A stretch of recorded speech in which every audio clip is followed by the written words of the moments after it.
नमस्कार दोस्तों, market money education के यूट्यूब चैनल पर आपका बहुत बहुत स्वागत है।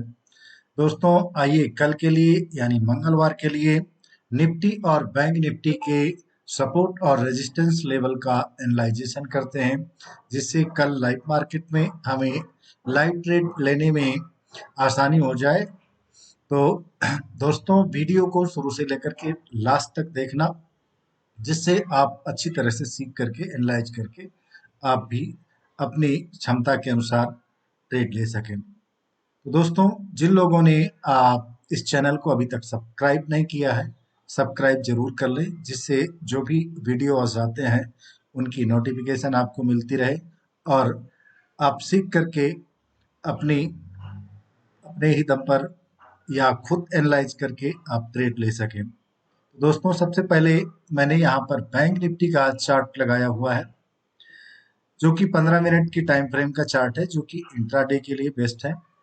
इंट्राडे ट्रेड में एनालाइजेशन करने के लिए 15 मिनट का ही टाइम फ्रेम लगाया जाता है, जिससे हम एनालाइजेशन कर सकें।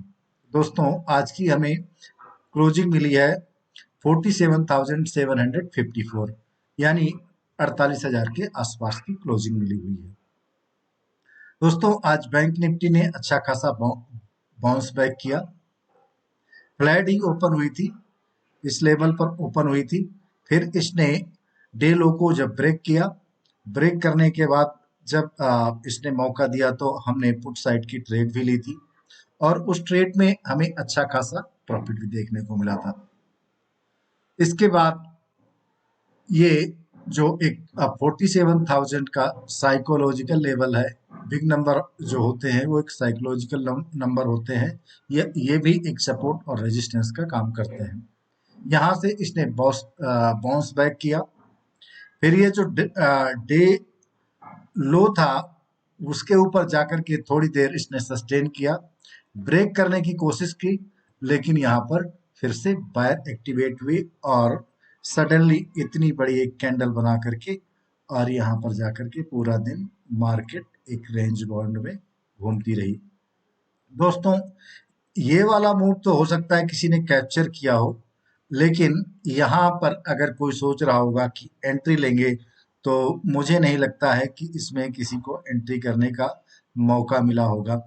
इंडिया विक्स हाई है, कभी भी सडनली एक ही कैंडल बना करके अगर आप इस कैंडल को आ, नापें तो देखिए कितनी बड़ी कैंडल है। प्राइस रेंज यहाँ से अगर नापें तो 15 मिनट में कितनी, 550, 15 मिनट में 550 पॉइंट की कैंडल, यानी एक कैंडल में ही सब कुछ। अगर यहाँ किसी की एंट्री अनजान में भी रही होगी तो उसको यही 15 मिनट के अंदर बहुत ही तगड़ा प्रॉफिट हो गया।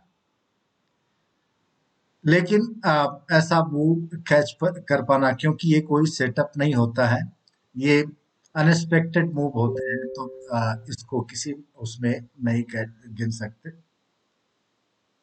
यहाँ पर कोई ऐसा प्राइस एक्शन भी नहीं बना था जिससे ये मूव कैच किया जा सके। और सुबह देखिए, ये यहाँ पर हमने 5 मिनट के टाइम फ्रेम पर हमने इस ट्रेड को लिया था। हालांकि शेयर करने में थोड़ा सा हमें लिखने में देर हो गया था, लेकिन कोई बात नहीं, ट्रेड अच्छी तरह से निकल नहीं पाया था, यहीं पर ही था। हमने ये इसके बाद थोड़ा सा हमने रिटेस्ट का भी वेट किया था, क्योंकि जो रिवर्सल ट्रेड होते हैं वो तो ब्रेकआउट पे ले लिए जाते हैं, लेकिन इसका मैंने रीटेस्ट का वेट किया था। और अगर 15 मिनट की टाइम फ्रेम पर हम ले लेते तो हमें बहुत बड़ा रिस्क मिलता, लेकिन इसमें हमें रिस्क कितना मिला था, 95 पॉइंट का लगभग रिस्क था। और 95 से भी कम था, क्योंकि हम थोड़ा सा और नीचे ही लिए थे, तो लगभग 90 पॉइंट का अगर बफर भी माने तो 100 पॉइंट के आसपास में, यानी 50 रुपए के आसपास में रिस्क था। और इसमें हमें करीब 200 पॉइंट का, लगभग 200 पॉइंट का, यानी 100 रुपए के आसपास में हमें 100-150 रुपए का प्रॉफिट देखने को मिला था।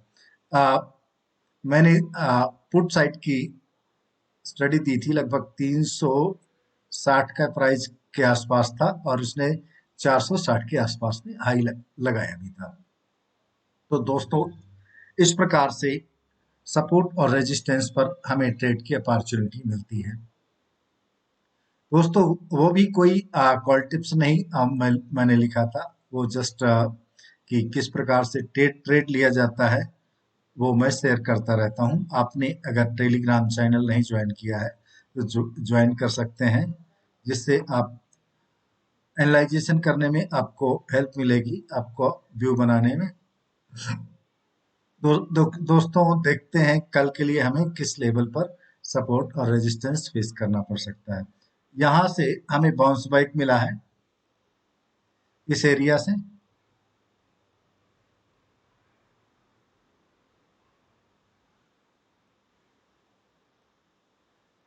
यहाँ से बाउंस बैक मिला है हमें। तो ये अभी आज का जो लो है ये नीचे सपोर्ट का काम करेगा, ये सपोर्ट बना ही रहेगा, यानी 47,000 का एक स्ट्रॉन्ग सपोर्ट रहेगा ही रहेगा। इसके बाद यहाँ पर जो इसने रीटेस्ट किया था इस एरिया में,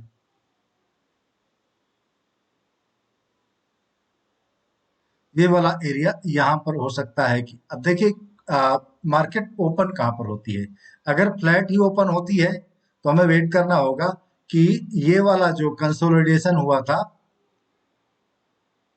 लगभग 650 तक, आज की क्लोजिंग से और 650 तक का ये वाला एरिया, इसके नीचे अगर निकलती है तो यहाँ पर अगर कोई नेगेटिव कैंडल मिलती है तो हमें इस लेवल तक के लिए, यानी 47,300 के आसपास, यहाँ तक की 300 क्या, जहाँ से बाउंस 47,200 तक की, या मान के चलो कि 47,000 तक की भी एक अच्छी खासी मॉर्निंग में रैली देखने को मिल सकती है।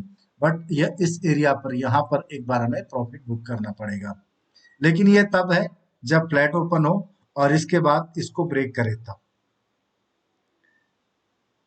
अगर गैप डाउन ओपन होती है दोस्तों, गैप डाउन की सिचुएशन में अगर इस कहीं एरिया में ओपन होती है यहाँ पर, तो हम देखेंगे कि ये रिटेस्ट करती है या इसको ब्रेक करती है। अगर रिटेस्ट करके थोड़ी देर इसके अंदर ही रह करके यहाँ 47,000 के नीचे ब्रेकआउट करती है तो हमें 46,000, पहले 46,800 फिर 46,600 तक का हमें लेवल पुट साइड में देखने को मिल सकता है। अगर यहाँ पर इसके ऊपर कहीं ओपन होकर के फिर एकदम शार्प बाइंग फिर से आ सकती है इस लेवल पर, यहाँ पर कहीं आकर के फिर एक हमें बाउंस बैक दे सकती है, तो यहाँ पर भी पुट की अपॉर्चुनिटी मिल सकती है। दोस्तों ये जो कल के सपोर्ट और रेजिस्टेंस के लेवल हैं अभी उनको डिलीट नहीं करें, वही सपोर्ट और रेजिस्टेंस ऑलमोस्ट अभी कल भी काम करेंगे। हालांकि ये वाला जो सपोर्ट और ये वाला जो रेजिस्टेंस का था अब ये सपोर्ट बन जाएगा, रेजिस्टेंस नहीं रह जाएगा। इसने भी इस एरिया में यहाँ पर देखिए जब ये बाउंस बैक कर रही थी तो यहाँ पर 5, 15, 20 लगभग आधे घंटे से ज्यादा यहाँ पर टाइम स्पेंड किया है, तब इसने एक ब्रेकआउट दिया था। लेकिन ये ब्रेकआउट अच्छी तरह से चला नहीं, इसके बाद ये फिर फेल हो गया। लेकिन यहाँ से भी, यहाँ से जब इसने बाउंस बैक पुल बैक मारा है तो एक बहुत ही शार्प बाइंग आकर के यहाँ पर आकर के इसने कंसोलिडेशन और यहीं पर आकर के क्लोजिंग हो गई। तो ये वाला एरिया 47,860 ये अभी भी रेजिस्टेंस है, ये बना ही रहेगा। ये वाला जो एरिया है, ये वाली जो मार्किंग है, ये अगर नीचे आने के लिए सपोर्ट का काम करेगी, इसके नीचे यहाँ कहीं ओपन होती है तो ये फिर रेजिस्टेंस का काम करेगी। ये ध्यान देने वाली बात है कि कल मार्केट ओपन कहाँ होती है।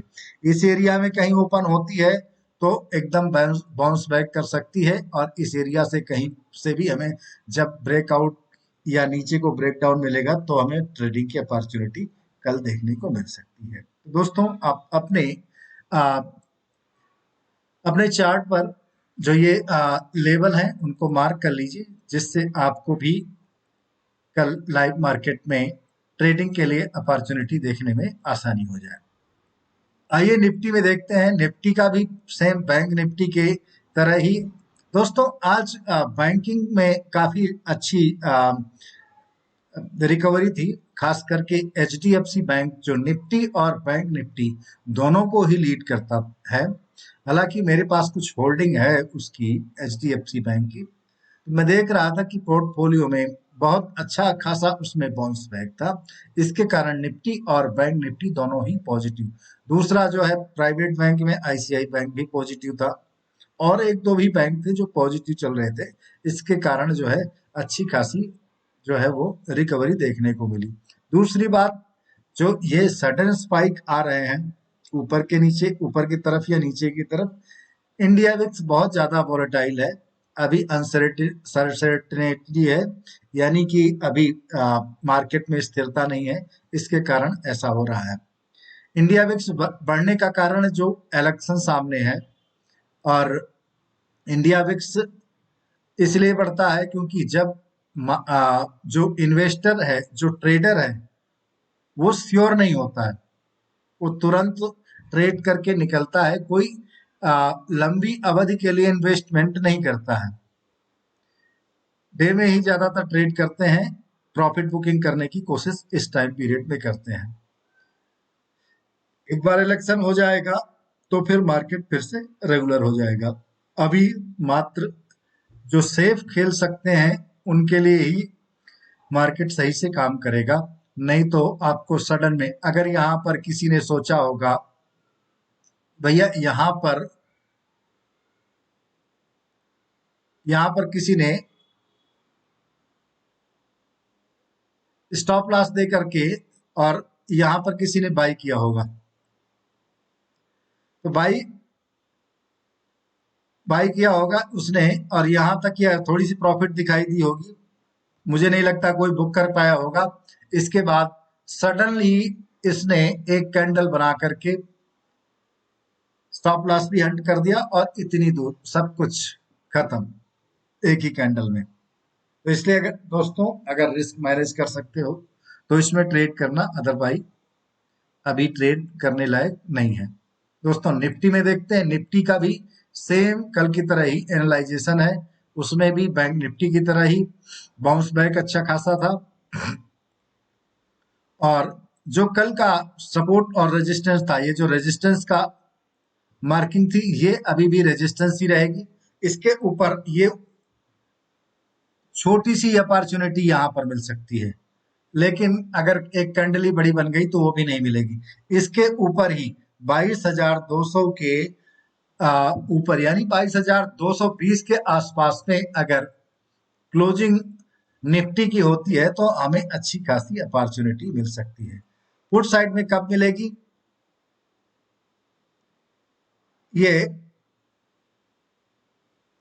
20,080 के आसपास में हमें पुट साइड की अपॉर्चुनिटी मिल सकती है। कहां तक मिलेगी?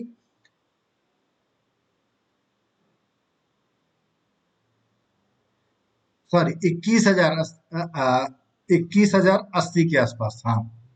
और अपॉर्चुनिटी कहाँ तक मिल सकती है? ये वाला जो सपोर्ट का एरिया है यहाँ तक, 21,950, और इसको भी ब्रेक करती है तो फिर हमें यहाँ तक की अपॉर्चुनिटी मिल सकती है, जहां पर आज का लो लगा था। इसके बाद नीचे जो एक बहुत स्ट्रॉन्ग सपोर्ट है वो 21,780 का है। दोस्तों इस प्रकार से आप निफ्टी के और बैंक निफ्टी के चार्ट में आप मार्किंग कर लीजिए, जिससे कल हमें ट्रेडिंग आवर्स में लाइव मार्केट में आसानी से ट्रेड करने में दिक्कत ना हो, और हम आसानी से इजी ट्रेड को ले सकें। तो दोस्तों आज के लिए इतना ही। फिर मिलते हैं अगले वीडियो में। तब तक के लिए नमस्कार।